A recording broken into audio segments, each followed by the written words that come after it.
Հարգելի հայրենակիցներ, ակնհայտ է, որ այս խաղաղության օրակարգը, որը բարբաջում է Նիկոլ Փաշինյանը, ամենևին ժողովուրդների խաղաղության մասին չէ։ Սա այո երկու ռեժիմների, Ալիևյան դիկտատորյան այդ նավթային ռեժիմի եւ մեր վերգոների ռեժիմի, որոնք չունեն բացի աթոռը, այլ ուրիշ արժեք, նրանց շահերի մասին է։ Եվ ՄԱԿ-ի գրասենյակի մոտ կանգնած միջազգային հանրությունը ուզում են, որ լսի, անձինս ՄԱԿ-ի, որ դա ժողովուրդների համակեցության խաղաղ ապրելու մասին չէ, ինչին երբեք հայ ազգը դեմ չի եղել։ Չեք հիշի եւ չեք գտնի պատմության մեջ գետ մի դեպք, երբ հայ ազգը եղել է ագրեսոր, երբ հայ ազգը չի ունեցել հանդուրժողականություն, թե այլակրոնության, թե այլ ազգերի նկատմամբ։ Տեսեք ինչ է ասում Գերմանիայի արտգործնախարարը բնութագրելով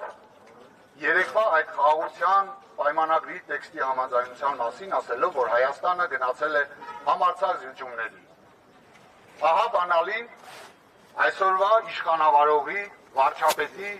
այն դուխով կեպկայի, դուխով համարձակը։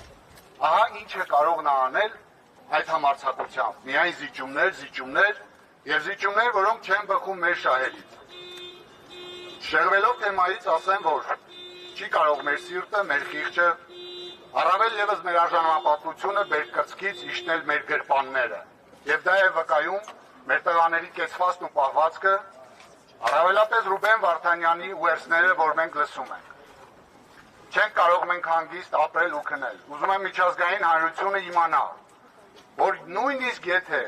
1 թղթի վրա, 10 թղթի վրա Ալիևի եւ Փաշինյանի կողմից ինչ-որ խաղաղություն բարբաջելով բան ստորագրել,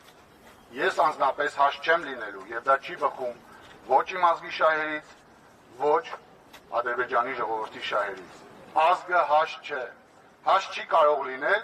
արժանապատվության ոտնահարմանը։ Ոչ ոք չի խոսում պատերազմից եւ ոչ ոք չի ցանկանում պատերազմ։ Բոլոր կողմերից էլ զոհվում են որդիներ իրենց ազգի համար։ Բայց սրանք այս երկու ռեժիմները մանիպուլացնելով իրենց ժողովուրդներին ծառայեցնում են իրենց աթոռը երկար պահելուն, ուրիշ ոչ մի արժեք, ուրիշ ոչ մի օրակարգ։ Այսօր Նիկոլ Փաշինյանը դեռ բարբաջում է թուրքական լրատվամիջոցների առջև, թե նրանք, ովքեր մեզ ասում են, որ գերիների հարցով ոչինչ չեք արել, մենք անում ենք, ու երևի իրենք գիտեն ինչ անենք։ Պարոն Փաշինյան, ձեզ բազմիցս ենք ասել, այո գիտենք ինչ անենք, մենք այսօր էլ անում ենք, չլինելով իշխանություն։ Գիտենք, իսկ եթե դուք չգիտեք, եթե մեզ չեք լսում, Ռուբեն Վարդանյանի իրավապաշտպանը հստակ նամակ է ուղղել ձեզ, կարդացեք, այնտեղ բովանդակային նամակ է եւ միջազգային մակարդակի իրավաբանի կողմից ձեզ հուշվում է, թե ինչ պետք է անեիք, վաղ պետք է անեիք, օր առաջ։ Եվ պետք է մեր ժողովրդին քնեցնել, ես ձեզ թվա, որ եւս 1 տարի միջև ընտրությունները դուք կարողանալու եք քնեցնել այդ խաղաղության կեղծ օրակարգով։ Չի լինելու։ Նշաձողները իջած եք դուք, հայ ժողովրդի նշաձողը իջած չէ։ Ահա ով են նրանք։